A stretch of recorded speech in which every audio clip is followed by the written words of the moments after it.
The Clearwater Bay Resort stretched across 12 acres of prime beachfront property on the North Carolina coast. White sand beaches, infinity pools, a five-star restaurant, and rooms that started at $800 per night. It was exactly the kind of place my family loved to flaunt their success. I'd owned it for 3 years. They had no idea. The family reunion invitation had arrived 6 weeks ago, my mother's elegant handwriting announcing that this year's gathering would be held at an exclusive coastal resort. The subtext was clear. Come prepared to be impressed and definitely come prepared to feel inadequate. I arrived on Friday afternoon in my usual style. Jeans, a comfortable t-shirt, my trusty Honda Civic pulling into the circular drive behind a parade of Mercedes, BMWs and Teslas. The valet gave my car a barely concealed look of disdain before handing me a ticket. "Enjoy your stay," he said with the kind of polite dismissal reserved for guests who clearly couldn't afford the daily parking fee. I smiled and headed inside. The lobby was stunning, all soaring ceilings and ocean views, with marble floors that caught the afternoon light. I'd approved the redesign myself 2 years ago, though my family would never know that. To them I was still Emily, the family underachiever with the boring computer job. "Emily. Over here." My mother waved from a cluster of chairs near the windows, surrounded by my aunts, uncles and various cousins. They'd clearly been there for a while, drinks in hand, already settling into the familiar dynamic of family hierarchy. "There you are," Mom said as I approached, her eyes sweeping over my outfit with obvious disappointment. "We've been here since noon." The check-in process was impeccable. This place really knows how to treat guests properly. "It's beautiful," I agreed, meaning it. "Isn't it?" Aunt Sarah chimed in. She was my mother's younger sister, always competing to prove her own success. "Harold and I stayed at a resort in the Bahamas last month that was lovely, but this might actually surpass it. The room rates alone tell you the caliber of guests they attract," Mom said pointedly. $800 per night for a standard room. We're in an ocean view suite, of course. $2,000 per night. Worth every penny, Uncle Harold added, swirling his whiskey. "You can't put a price on quality." I took a seat on the edge of the group, already familiar with my role. The audience. The one who was supposed to be awed by their expensive choices and lavish lifestyle. "How was your drive down, Emily?" Aunt Carol asked, my mother's oldest sister. She at least made an effort to include me in conversations. "Not bad. About 5 hours from the city." "Still in that tiny apartment?" Mom asked, though she knew the answer. "It works for me." "So cramped," she said with a theatrical sigh. "I don't know how you manage. Our house in Raleigh has 6 bedrooms, and sometimes even that feels too small when we're entertaining." "Different priorities," I said evenly. My cousin Jessica, Aunt Sarah's daughter, looked up from her phone. "Are you still doing that data thing?" "Data analysis, yes." "Sounds boring," she said, returning to her screen. Jessica was 25, worked in marketing for her father's company, and never missed an opportunity to remind everyone of her MBA from Duke. "It pays the bills," I said. "Barely, I imagine," Aunt Sarah said with false sympathy. "Those tech jobs are so unstable these days. Harold was just saying how many layoffs there've been in that sector." "My company is doing fine," I said. "Your company?" Mom laughed. "Emily, you work for a company. You don't own one." I could have corrected her. Could have explained that I'd founded Thomson Analytics 6 years ago, that we'd gone from 3 employees to 47, that our client list included some of the biggest investment firms on the East Coast. But I'd learned this lesson already. They didn't listen. "Right," I said instead. "My mistake." The afternoon wore on in the familiar pattern. My aunts compared their recent purchases, designer handbags, jewelry, cars. My uncles discussed their golf handicaps and investment portfolios. My cousins scrolled through their phones and occasionally chimed in with stories about their impressive jobs, expensive apartments and active social lives. I mostly listened, offering polite comments when required. "Dinner is at 7 in the main restaurant," Mom announced around 6 o'clock. "Make sure you dress appropriately, everyone. This isn't some casual beach shack. They have standards." That last part was directed at me, of course. "I brought something nice," I assured her. "Nice by whose standards?" Aunt Sarah asked with a little laugh. "No offense, dear, but your idea of nice and this resort's dress code might not align." "I'll manage," I said.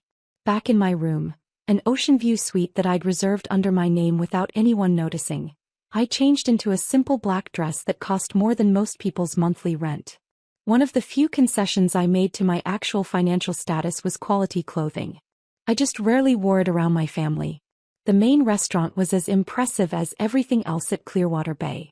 Floor-to-ceiling windows overlooking the ocean, white tablecloths, candlelight reflecting off crystal glasses. I'd hired the executive chef away from a Michelin-starred restaurant in Charleston, and the results had been worth every penny. My family had already gathered at a large table near the windows, and I could see Mom holding court, gesturing animatedly as she described something to the others. "Emily," she called when she spotted me. "There you are. We were just discussing the wine list. Absolutely impressive selection." I took my seat at the far end of the table next to Cousin Michael, who was too absorbed in a work call to acknowledge my presence. "The sommelier recommended this Bordeaux," Uncle Harold was saying, holding up his glass. $200 a bottle, but you can taste the quality. "We should order several bottles for the table," Aunt Sarah suggested. "Split the cost among all of us." "Actually," Mom said quickly, "let's just have those of us who appreciate fine wine split the cost. No need to burden everyone." She glanced at me as she said it. The implication was clear. I couldn't afford to contribute. "I'm fine with water," I said, which was true. I rarely drank and certainly didn't need to prove anything with expensive wine. "See," Mom said as if I'd just confirmed her point. "Emily is perfectly content with her simple choices." Dinner arrived in courses, each one more elaborate than the last. Seared scallops, lobster bisque, dry-aged ribeye, deconstructed key lime pie. My family exclaimed over every dish, praised the presentation, discussed the flavor profiles with the kind of performative sophistication that came from reading too many food blogs. "This must be what it's like to eat at the really elite establishments," Jessica said, posting a photo of her ribeye to Instagram. "Not the chain restaurants normal people go to." "Normal people," Aunt Carol repeated with a laugh. "You mean like Emily's usual spots?" "I'm sure Emily enjoys her meals," Mom said with false kindness. "Not everyone has refined palates. There's no shame in preferring simple food." I cut into my ribeye, perfectly cooked exactly as I'd instructed Chef Marcus to prepare it, and said nothing. "The thing about truly luxury experiences," Uncle Harold continued, warming to his favorite topic, "is that you can't appreciate them until you've reached a certain level in life. No amount of explanation can convey what it feels like to enjoy the finer things when you've earned them." "Earned" being the key word, Aunt Sarah added. "Anyone can go into debt to pretend they belong at places like this. But actually belonging, actually having the means to enjoy it without stress, that's the real marker of success." "Speaking of which," Jessica said, "Dad, didn't you say you were considering buying a vacation property down here? Somewhere we could use for family gatherings." "I've been looking," Harold admitted. "But the real estate prices on this stretch of coast are astronomical. We're talking multi-million-dollar properties for anything decent." "What about the resort itself?" my cousin Brandon asked. "Does anyone know who owns it? Might be a good investment opportunity." "Some investment group probably," Harold said dismissively. "These luxury resorts are usually owned by corporations or wealthy families. Not the kind of thing individual investors can get into." I took a sip of water. "It would be nice to have a place like this to call our own," Mom mused. "Somewhere the family could gather without having to pay these exorbitant rates. Though I suppose that's just a fantasy. This level of property is beyond most people's reach." "Beyond some people's reach," Aunt Sarah corrected with a pointed look around the table. "Others of us are doing quite well, thank you very much." The conversation shifted to their various financial successes. Uncle Harold's latest business deal. Aunt Sarah's stock portfolio. Jessica's promotion. Brandon's new condo in Charlotte. And then, inevitably, it shifted to me. "So, Emily," Uncle Harold said with the kind of forced joviality people use when they're about to make someone uncomfortable, "still living in that studio apartment?" "One bedroom actually," I corrected mildly. "One bedroom, of course. And still driving that old Honda. It's reliable." "Reliable," he repeated with a chuckle. "That's one way to look at it. I suppose when you're on a budget, reliability matters more than comfort or style." "Harold," Aunt Carol said softly, "maybe." "I'm just being realistic," he interrupted. Emily is what, 30 years old now? 29, I said. 29, right. At 29, most people in this family have established themselves. Good jobs, nice homes, the beginnings of real wealth. But Emily here is still in an entry-level position, still renting, still driving a car that's probably older than some of the staff here. It's a different path, Aunt Carol tried again. It's a lower path, Aunt Sarah said bluntly. And there's nothing wrong with that. Not everyone can be successful. Someone has to be average. Mom nodded slowly. I've accepted that Emily isn't going to reach the heights we hoped for. She's content with less, and that's fine. Different people have different capacities. The table had gone quiet, everyone either staring at me with pity or carefully avoiding eye contact. The important thing, Mom continued, is that we don't make Emily feel bad about her limitations. She's doing the best she can with what she has. I set down my fork carefully. That's very understanding of you, I said quietly.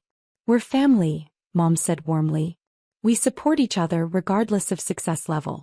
Even if you can't contribute financially to family gatherings like this, your presence still means something.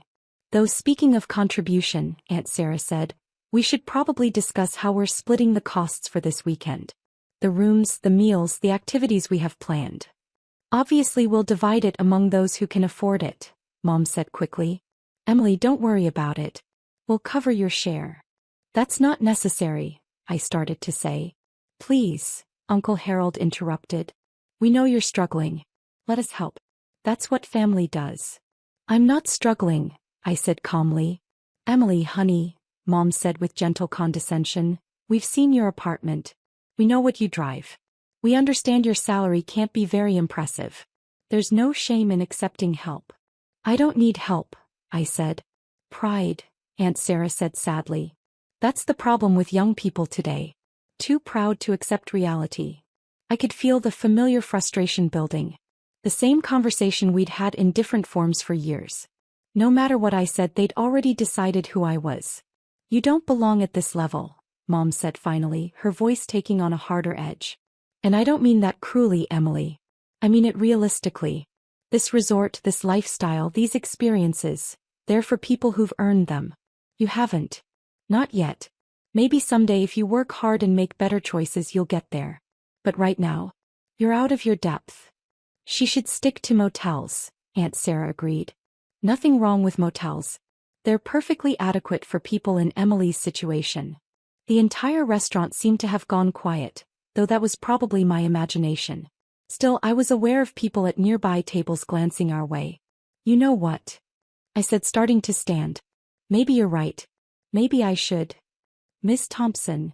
I turned to find Richard Chin, the resort's director, standing beside our table. Richard was 58, had managed luxury properties around the world, and had been my first major hire when I bought Clearwater Bay 3 years ago. Yes. I said.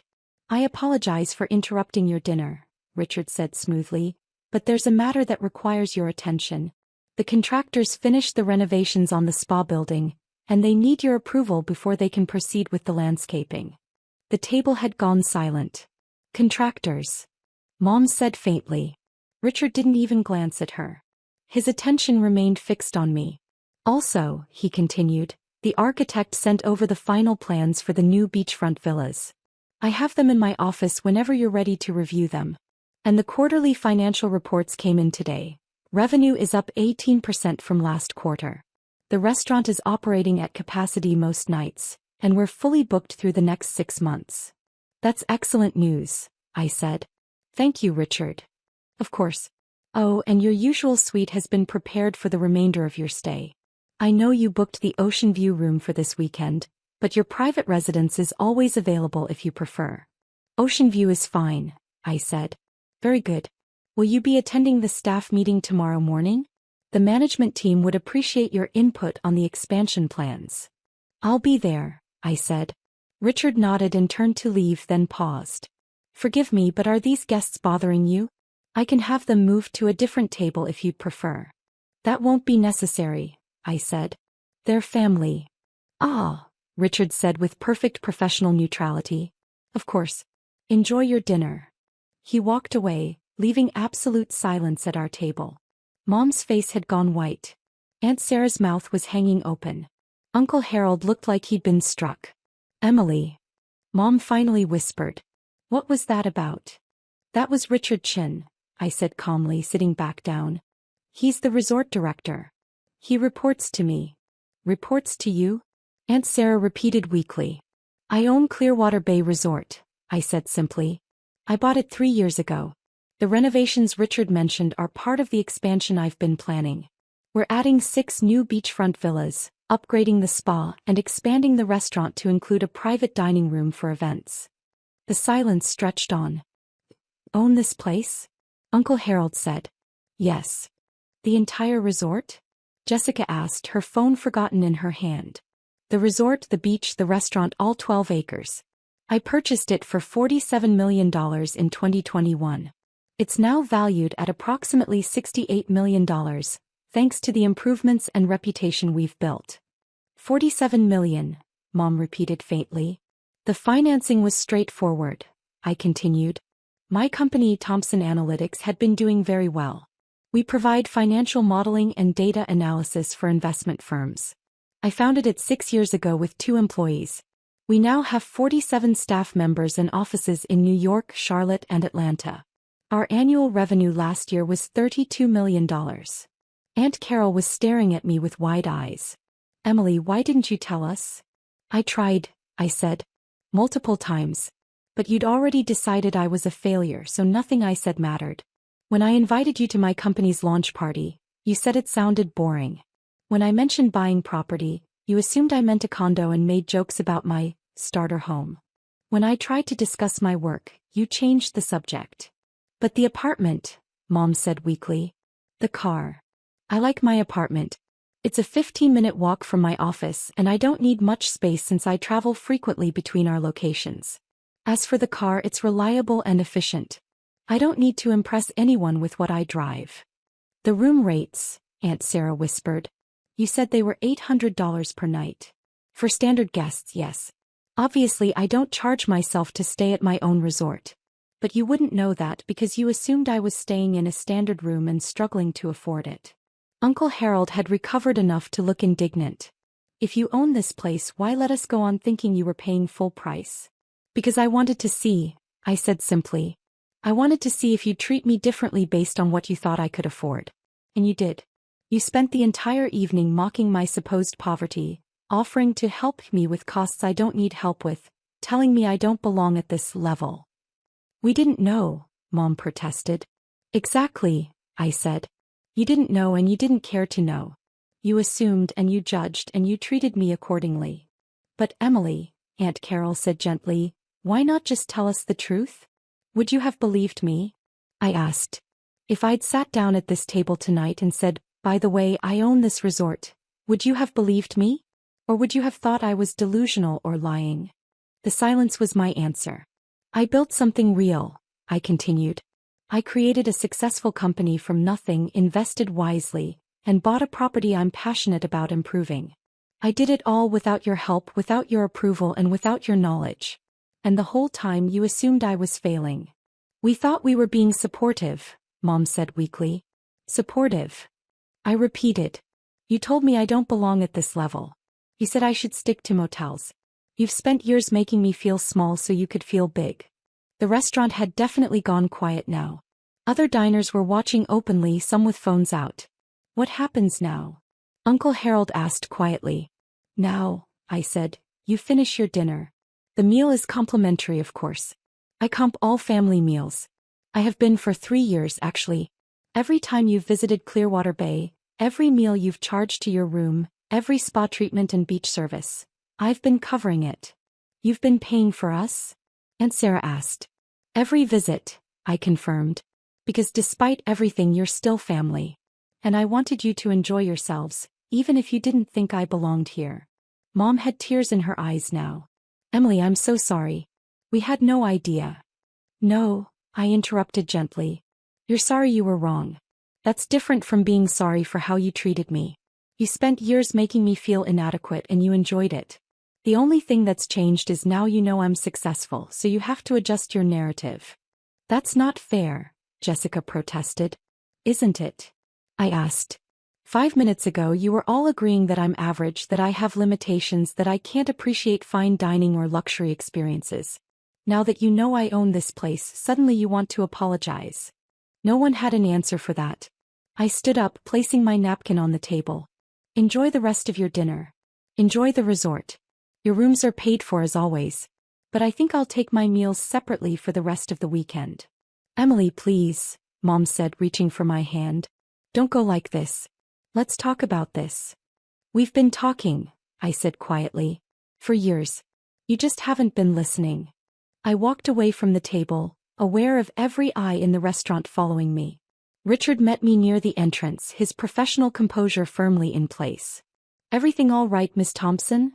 He asked quietly. Fine, I said. Just a family matter.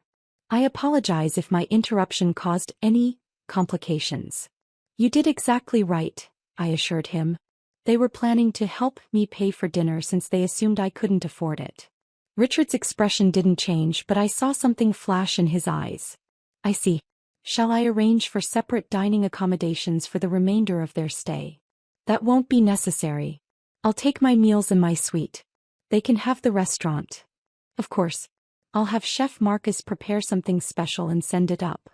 Thank you, Richard. I headed toward the elevators, my phone already buzzing with texts. Aunt Sarah. All of them wanting to explain, to apologize, to make excuses. I turned my phone off. Back in my suite, the owner's residence, which took up the entire top floor of the main building, I stood at the windows overlooking the ocean. The sun was setting, painting the water in shades of orange and pink. I'd bought this place for exactly this view. For the peace of the ocean, for the sound of waves, for the reminder that some things were bigger than family drama and social hierarchies. My phone buzzed again. I'd forgotten to fully power it off. One last message, this one from Aunt Carol. I'm proud of you, Emily. Always have been. I'm sorry I didn't say it more. That one, I answered. Thank you. That means something. There was a knock at the door. I opened it to find a room service cart with covered dishes and a bottle of wine. Compliments of Chef Marcus, the server said. He said to tell you congratulations on a successful quarterly report. I smiled. Please tell him thank you. Alone again, I uncovered the dishes. Marcus had prepared my favorite. A simple pasta with fresh tomatoes and basil, a side of roasted vegetables, and a slice of his famous chocolate torte. No performance. No pretense. Just good food prepared by someone who knew what I actually liked. I ate on the balcony, watching the stars come out over the ocean, listening to the waves. Tomorrow I'd meet with the management team about the expansion plans. Next week I'd fly to Charlotte for a client presentation. Next month we'd break ground on the new villas. My family would adjust or they wouldn't. Either way I'd keep building. The resort phone rang. I answered to find Richard on the line. I apologize for the late call, Miss Thompson. Your mother is in the lobby requesting to speak with you. Tell her I'm not available tonight, I said. But she can leave a message and I'll consider meeting with her tomorrow. Of course. Also, I wanted to mention, several of your family members have been asking staff questions about you. Whether you really own the property, what your role is, how long you've been the owner. And what are you telling them? The truth, Richard said simply. That you purchased Clearwater Bay 3 years ago, that you've personally overseen every aspect of its renovation and growth, and that you're one of the most hands-on owners I've worked with in 30 years of hospitality management. Thank you, Richard. It's simply the truth, he repeated. Good night, Miss Thompson. I hung up and returned to the balcony, my chocolate torte half finished. They'd know everything by morning. The questions they'd asked staff would spread through the resort, and by breakfast, every employee would know that the family who'd been so dismissive of me at dinner had no idea who I actually was. Part of me felt vindicated, but mostly I just felt tired. I'd spent years building something meaningful, creating jobs, providing experiences, investing in a property I believed in. And the whole time the people who were supposed to know me best had assumed I was failing. Maybe that said more about them than it did about me. My phone buzzed again. Another message, this time from Uncle Harold. We need to talk about investment opportunities. I'd like to discuss partnering on your next property acquisition. I deleted it without responding. They still didn't get it. They thought now that they knew about my success they could capitalize on it, benefit from it, be part of it. But they'd had years to be part of my life and they'd chosen judgment instead. The ocean stretched out before me, dark and endless. Somewhere out there beyond the horizon were other properties, other opportunities, other dreams to build. I'd build them alone if I had to. I'd been doing it that way all along.